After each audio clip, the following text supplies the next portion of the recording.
카메라 감독님, 그리고 연출 감독님, 또 스태프분들, 또 배우분들도 똑같이 계시고 그래서 그 규모가 자꾸 작을 뿐이지 저는 똑같다고 느껴졌었거든요. 물론 이제 감독님과 이제 대선배님들이 정말 많이 나오신 지금 거미집 같은 경우는 제가 너무 떨었었던 뭔가 나만 잘하면 되는데 라는 생각에 이제 그런 불안감, 걱정 말고는 사실 현장이 주는 느낌은 저는 다르지 않았던 것 같아요. 왜냐면 똑같이 한 작품을 위해서 다 쏟아내고 있으니까. 긴장이 좀 많이 풀리죠. 그런가 봐요.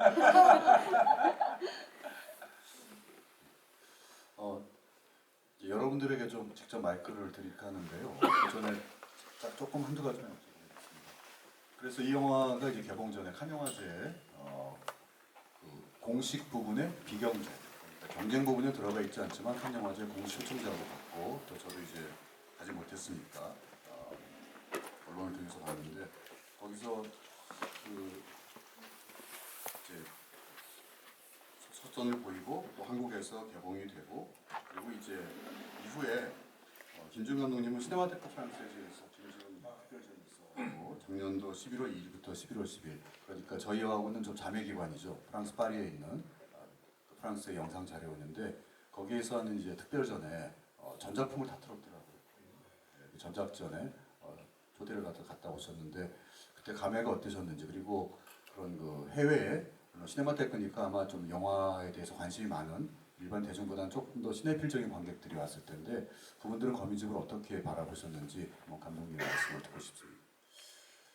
네, 그러니까 제가 이제 이 얘기는 이제 할 말이 많은데 빨리 축약해서 말씀드리자면은 제가 이제 그 10년 넘게 이제 백수 생활을 하면서 영화를 좋아했지만은 뭐 영화를 어떻게 해야 될지도 모르겠고 또 한다면 뭘 해야 될지도 모르겠더라고요. 현장 가보면 감독이 제일 찌질하게 느껴지고 촬영 감독이 제일 멋있는 것 같고 촬영 감독을 해야 되나?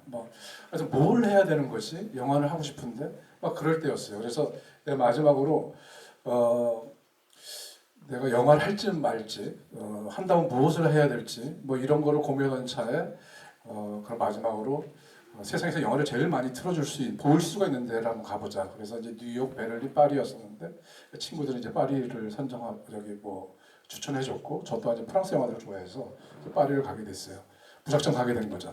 가면서 이제 파리에 도착해서 한 2달 동안 시네마테크 프랑세즈에서 영화를 한 100편 정도 본 것 같아요. 그러니까 시네마테크 프랑세즈와 거기 이제 그 파리 시내에 있는 아트하우스를 포함해서 근데 시네마테크 프랑세즈에서 영화를 제일 많이 봤죠. 가격도 쌌었고 또 그리고 이제 그 학생증을 제가 위조를 해가지고 그걸로 이제 반값에 볼 수가 있었어요. 이제 그 위조는 안 했어요. 그냥 여학생의 사진이었었는데 그냥 그 당시에는 참 동양 사람도 구분을 못할 때여가지고 이게 보더니 들어가라고 그러더라고요. 그 사람 되게 긴 머리였거든요. 긴 머리의 소녀분이었었는데 그래서 이제 시네마테크 프랑세즈를 가게 됐는데 그 당시 제가 운이 좋았던 게 까에드 시네마 40주년 기념으로 세계 영화사를 총정리하는 기간에 갔던 거예요. 그래서 무성 영화 때부터 그 당시 이제 최고의 스타들 감독들이었죠. 레오 갸락스 그리고 장자크 베넬 그리고 뭐 코엔 형제 이런 사람들이 이제 한 번에 또 이제 영화의 패러다임을 바꾸는 어떤 그런 영화 천재들이 막 나올 때였어요.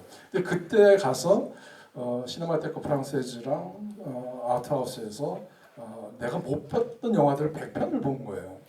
그래서 그때 제가 이제 시네마테크 프랑세즈에서 결심을 했죠. 내가 영화 감독이 돼야 되겠다.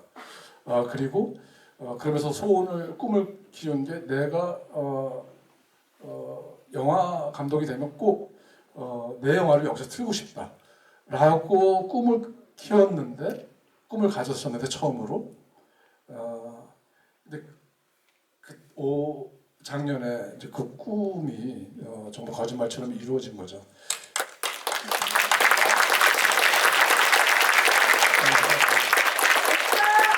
감사합니다.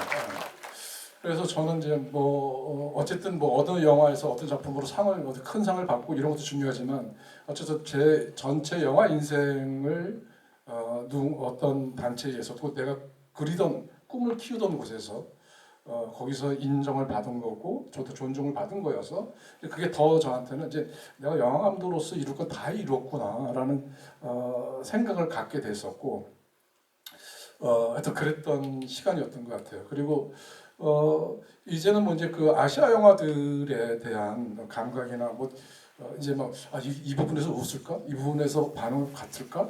이런 것들이 이제 걱정하지 않아도 되는 시대인 것 같아요. 이미 이제 많은 사람들이 그 한국적인 어떤 흐름이나 뭐 이런 어떤 타이밍이라든가 또는 어떤 뉘앙스 이런 것들 많이 이제 분들이 알고 있어서 정말 거짓말 안 하고 이제 두 분도 다 깜내서 보셨지만은 한국과 똑같은 지점에서 반응들이 나왔고 그랬던 것 같아요. 그리고 또 이제 시네마테크도 이제 더 이제 시네필들이 오시는 데인데 그때도 이제 마찬가지였고요. 그래서 지금은 이제 이거 뭐 통할까 뭐 이런 거 걱정할 필요 없을 것 같아요. 정말 한국에서 통하면은 이제 세계에서 다 통하는 어떤 그런 시대가 도래한 것 같습니다. 이 부분에서 잠깐 또 영상 자료와 자랑 홍보를 하자면은 저희가 운영하고 있는 그 유튜브에 한국 고전 영화 채널이 있는데요. 지금 구독자 수가 86만 명입니다. 우리나라에서 공공기관이 운영하는 유튜브 채널 중에 관광공사 법 내려온다 다음으로 저희가 많은데 그 중에 16만 명이 한국이고요. 나머지 거의 한 80% 이상이 해외입니다. 인도네시아, 베트남, 중국, 프랑스. 그래서 심지어 한국 고전 영화를 오히려 국내보다 해외에서도 많이 보고 있는 것 같아요. 그러니까 아마도 거미집을 보러 온 관객들 중에는 이렇게 거미집에 나오는 레퍼런스라고 할 수 있는 영화들을 충분히 보고 오신 분들도 있지 않을까. 아마 그런 질문도 나오지 않았을까 싶은데 아까 말씀하신 대로 시간 관계상 나중에 또 별도의 자리를 한번 마련하도록 하겠고요. 송강호 의원님께 또 여쭤보고 싶은데요. 뭐 더 이상 뭐 부원 설명할 필요가 없겠지만 세계적인 배우시잖아요. 그래서 작년에 아카데미 뮤지엄 할리우드에 있는 LA에 있는 거기에서 그 박찬욱 감독님 특별전을 한 후에 거의 곧장 이어서 송강호 배우님 특별전을 했었거든요. 12월 7일부터 24일까지 다녀오신 걸로 알고 있는데 좀 약간 좀 국뽕스러운 질문이긴 하지만 LA 현지에서 느끼셨던 한국 영화의 위상에 대한 본인의 소회랄까 또 그쪽의 관객들이 송강호라는 배우의 특별전에 대해서 어떤 반응을 보였는지 또 그쪽에서 만나신 영화인들 얘기 좀 여쭤보겠습니다. 우선 사실 이제 아카데미 뮤지엄이 생긴 지가 한 2, 3년밖에 안 돼요. 그런데 1년 내내 이제 그런 어떤 뮤지엄 프로그래밍이 이렇게 계속되는데 우리가 알고 있는 세계적인 감독님들 또는 저희 위대한 예술가들의 어떤 2, 3년 동안 그러다 배우로는 제가 처음이었어요 사실은. 그거는 제가 특별해서 그런 것보다는 아마 거기서 한국 영화에 대한 관심과 함께 뭔가 위상에 대한 부분들이 아카데미 그러니까 헐리우드에서도 이제 예전하고는 어마어마한 시선의 차이가 느껴지는 지점이죠. 이거는 사실입니다. 예, 그래서 그런 점에서 뿌듯하기도 했고 또 김지훈 감독 작품도 거기 다 들어가 있지만 그전 한 25년 전부터 해왔던 제 작품들을 이제 전회 매진을 이제 하면서 물론 교포분들이 많이 계시기도 했지만 미국 영화계에 있는 분들도 현존 감독 배우들이 객석에서 다 앉아서 보고 이런 모습을 볼 때는 이거는 이제 정말 실존하는 한국 영화의 힘이다. 그래서 아마 제가 알기로는 올 3월이니까 4월인가 5월에는 윤여정 선생님이 두 번째로 또 그런 회고전을 그렇게 지금 알고 있고, 그러니까 그런 어떤 실감을 하고 왔죠. 네, 저희 영상 자료원이 뭐 에도대왕전을 한다거나 구로자 아키라전 하듯이 이제 한국 영화도 고전들이 이렇게 해외에서 특별전으로 상영되는 그런 시대에 들어선 것 같습니다. 이제 시간이 거의 저희가 이미 초과했지만 조금 더 할 수 있을 것 같은데 딱 세 분만 질문을 받을게요. 이미 여기에 질문을 하셨는데 제가 선택하지 않은 분들 꼭 질문을 하시고 싶은 분 손 들어주셔도 좋고요. 네. 중간에 질문, 네. 질문은 가급적 간단하게 하셨으면 좋겠습니다. 네. 네, 마이크를 받으시고요.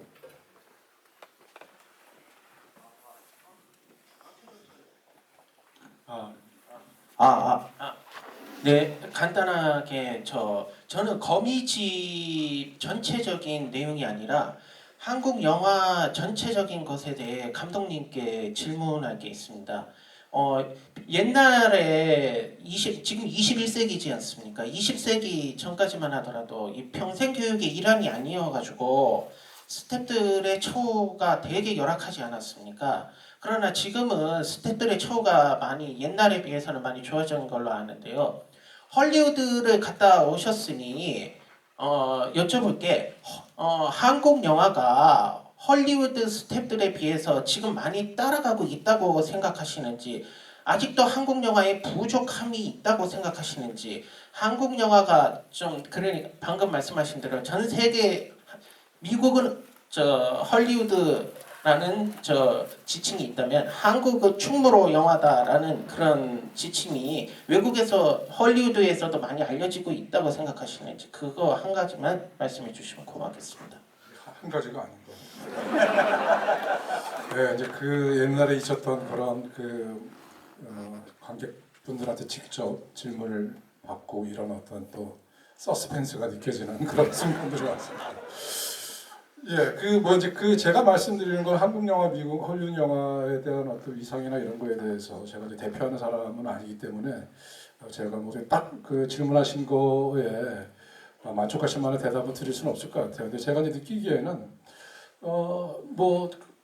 제가 이제 그 10년 전에 거의 10년이 다 된 거니까 그 당시는 이제 한국 영화, 헐리우드 이제 주 5일 촬영이었고 그리고 하루 촬영 시간이 12시간이었고 근데 그 당시에 우리나라는 그런 게 없었어요.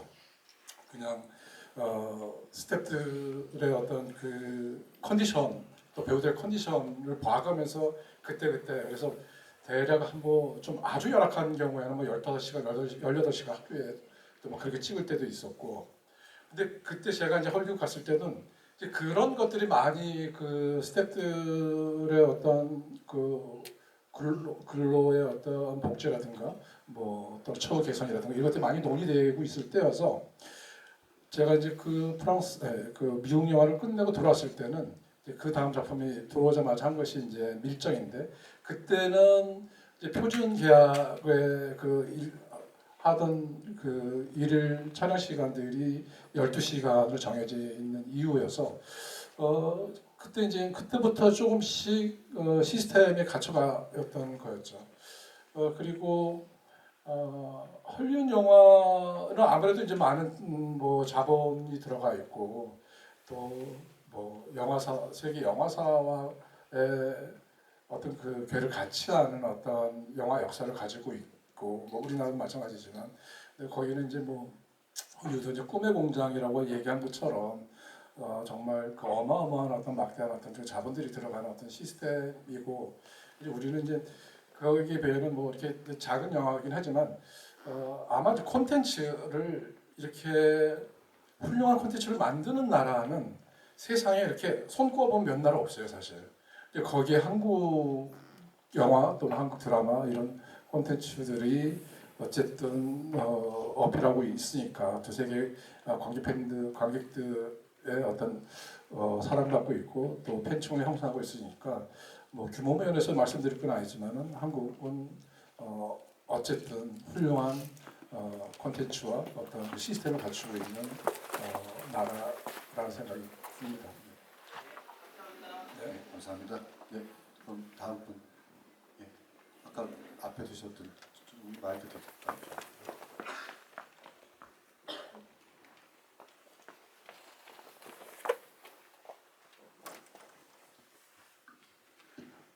네, 뽑아주셔서 감사하고요.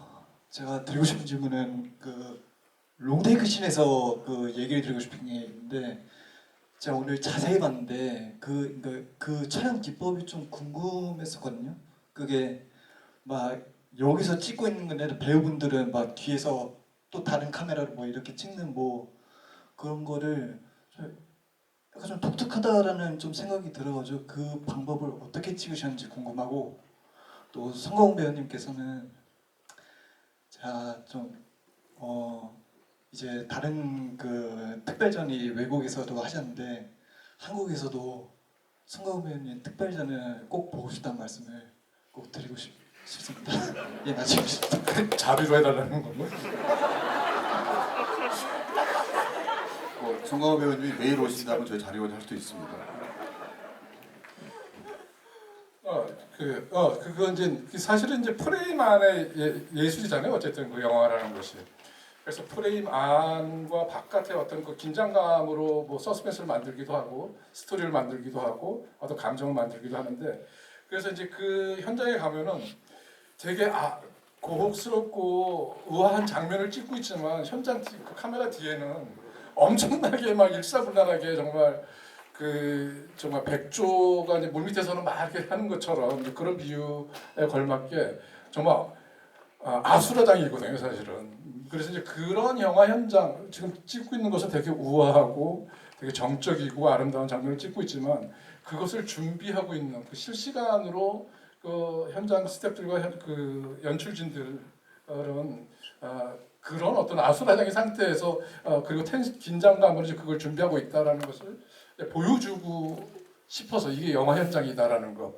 하나의 장면을 만들고 관객들한테 사랑받기 위해서 또 관객들을 만족시키기 위해서 이렇게 치열하게 움직이고 있다 뒤에서는 뭐 이런 거를 좀 얘기하고 싶었던 부분들이 있었고 그리고 이제 그 롱테이크 이제 플랑크 세캉스라는 건데 이제 거기서는 김여 감독이 사실은 그게 플랑크 세캉스 영화 안에서 그 영화가 꼭 필요한가 이런 거 이렇게 얘기하면 또 필요한 장면은 일까라고 생각을 해요. 근데 어쨌든 약간 이제 약간 치정 멜로 감독이어서 작가 감독으로 예술파 감독으로 인정받기 위해서 그렇게 어려운 씬들을 막 이렇게 야심 있게 했을 때 그런 어떠한 얘기를 듣지 않을까 이런 어떠한 욕망과 욕구를 이제 표현하기 위해서 이제 그 장면을 집어넣었던 거고 실제로는 3번의 촬영을 이었어요 CG로.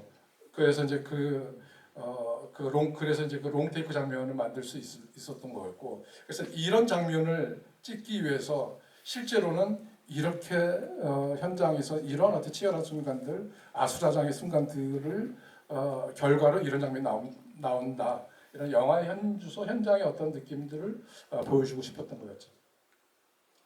네, 저는 뭐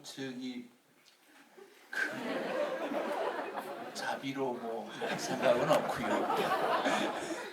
농담입니다. 지금 구체적으로 말씀을 드릴 수는 없는데 제가 내후년이죠. 26년이 되면 제가 30주년이 돼요.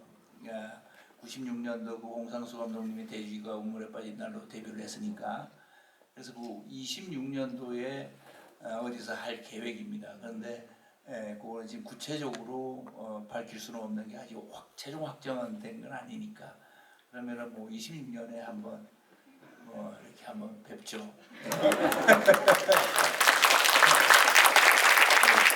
말씀을 저는 방금 처음 들었는데요. 그러면 저도 말씀드려야겠는데 그렇지 않아도 혹시나 싶어가지고 저희가 돼지가 물에 빠진 날을 복원하고 있습니다. 그래서 필름으로 찍었기 때문에 그 당시에 그래서 현재 디지털로 보여줄 수가 없거든요. 그래서 좀 제대로 복원을 하려고 해서 제대로 복원을 하면 좀 예산이 많이 들고 시간이 걸려요. 그래서 저희가 논의를 해가지고 우선순위에 올려서 4K로 복원 중이니까 빠르면 내년도에 보여줄 수 있을 것 같습니다. 한 질문만 더 받고 제일 앞에 드리겠습니다. 네. 부탁드립니다. 안녕하세요. 영화 너무 감사히 잘 봤습니다. 송강호 배우님께 질문 드리고 싶은데요.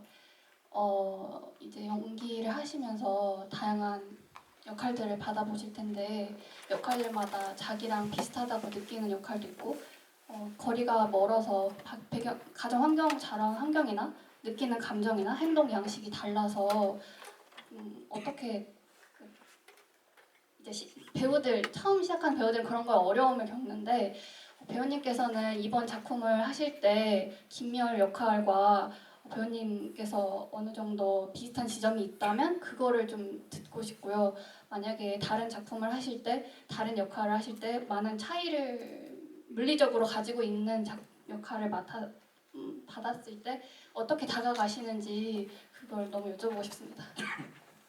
그 얼마 전에 그 키노라는 그 지금 폐간돼 있지만 한 20년 전에 폐간됐는데 이번에 뭐 특집으로 이렇게 긴 인터뷰를 하면서 그런 비슷한 얘기를 드린 적이 있는데 그러니까 이건 우열의 문제가 아니라 배우들마다 그 배역이나 작품을 해석하고 받아들이는 것들이 조금씩 다 다른 것 같아요. 저 같은 경우는 어떤 인물이 어찌됐건 저 송강호라는 사람을 거쳐가지고 그것이 이제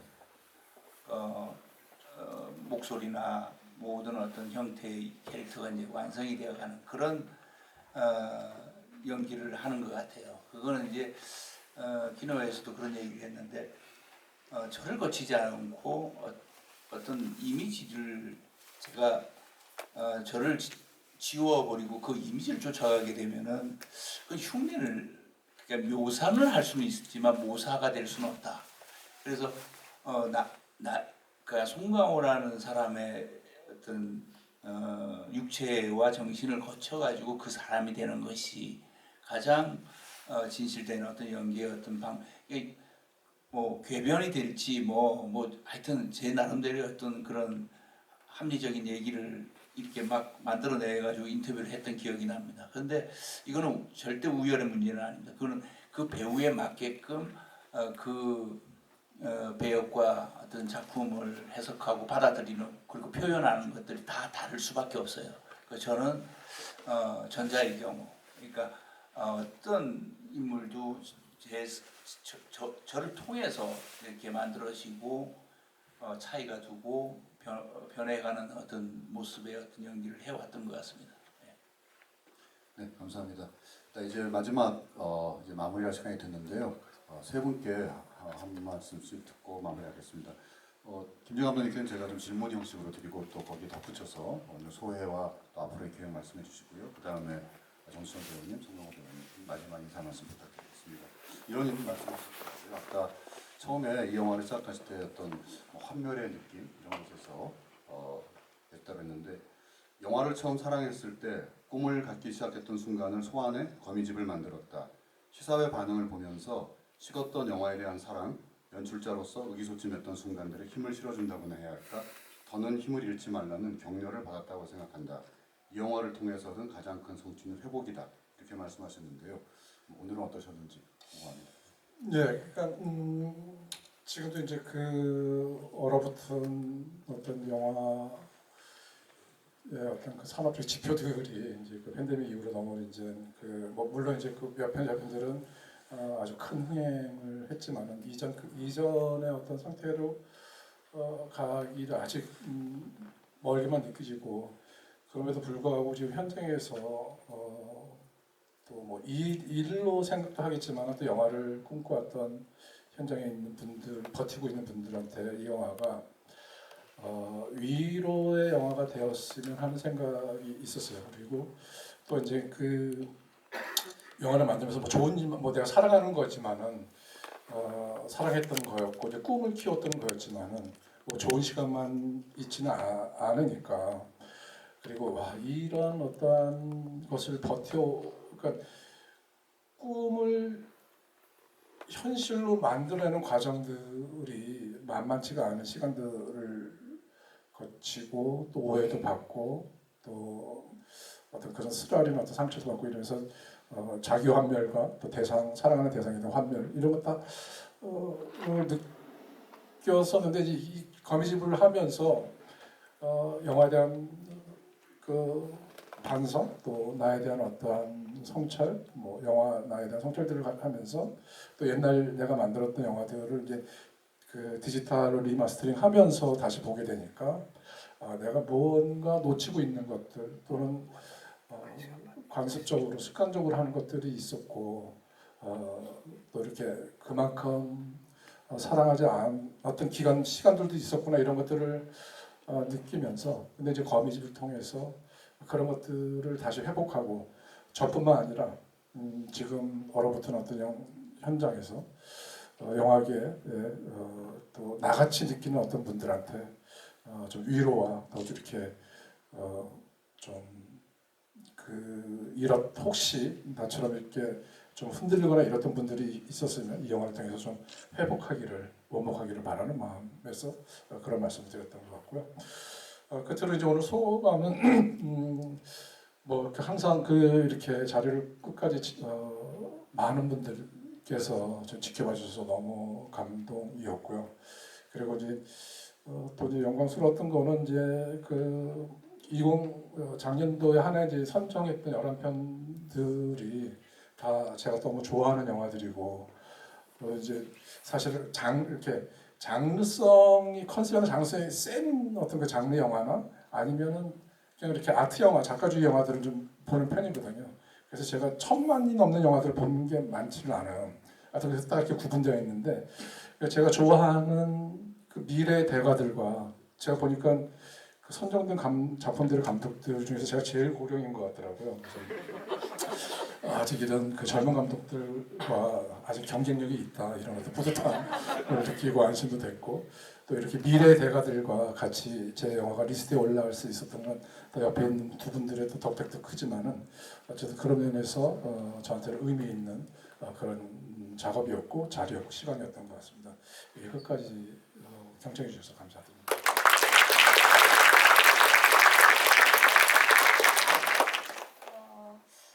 네, 먼저 이 자리에 함께하게 되어서 갑작스럽지만 정말 좋았고 저도 몰랐던 부분들에 대해서 많이 배웠던 것 같아요. 배운 점이 많았던 정말 유익한 시간이었던 것 같고 작년 9월, 10월 이쯤 추석 때 개봉해서 이제 저희 무대 인사 다니면서 회식도 하고 밥도 먹고 이러면서 기억나는 게 있는데 감독님이 말씀하셨던 것 같아요. 영화의 자존심을 지켰다 이렇게 말씀해 주셨었거든요. 진짜 왜 그런 얘기? 너무 웃기다는 얘기인데 이거. 아 그래요?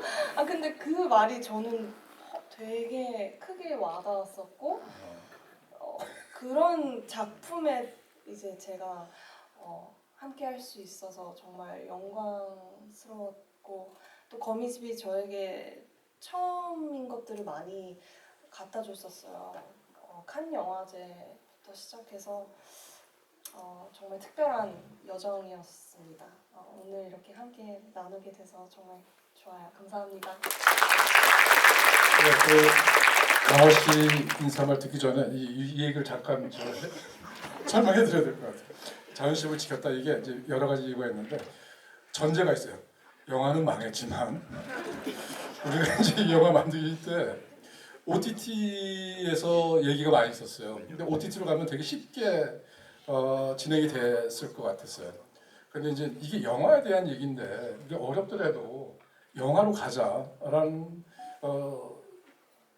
생각이 있었고 그거를 관철시켰고 흥행은 성공하지 못했지만 그런 의미에서 영화에 대한 자존심은 지켰다라는 의미고 영화가 잘 나왔거나 뭐 영화가 훌륭해서 자존심 지켰다 이런 얘기는 아니라는 거 말씀드립니다.